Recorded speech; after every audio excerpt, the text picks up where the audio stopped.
చేయగలనులే. ఇంక నా వల్ల ఏమవుతదిలే అని చాలామంది యవ్వనస్తులు ఏ పని మీద ఇంట్రెస్ట్ లేని వారుగా ఉంటున్నాం. మరి ఒక్కొక్కళ్ళకి ఒక్కొక్క ప్రత్యేకమైన ఒక టాలెంట్ అనేది ఉంటది. కానీ ఇప్పుడు కాలం యవ్వనస్తులు ఏ దేనిలో ఇంట్రెస్ట్ లేదు. ఊరికే అలా సెల్ ఫోన్ పట్టుకొని స్క్రాల్ చేసుకుంటూ, బ్రౌజ్ చేసుకుంటూ తమ సమయాన్ని వృధా తింటూ, నిద్రపోతూ సమయాన్ని వృధా పరుచుకునేవారుగా ఉన్నాం. నీవేమవ్వాలో దేవునికి తెలీదా?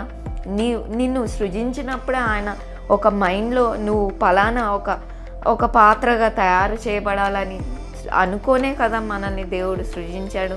మరి దాని ప్రకారంగా ఆయనకి లోబడినట్లయితే, ఆయనకిష్టమైన రీతిగా మన క్రియలు, మన మార్గాలు ఉన్నట్లయితే దేవుడు ఖచ్చితంగా మనల్ని ఫలభరితంగా చేస్తాడు. అదే మనం ఇదే జీవితాన్ని నేను చెప్పాను కదండి, if we keep doing the same mistake it is an invitation to disaster. అంటే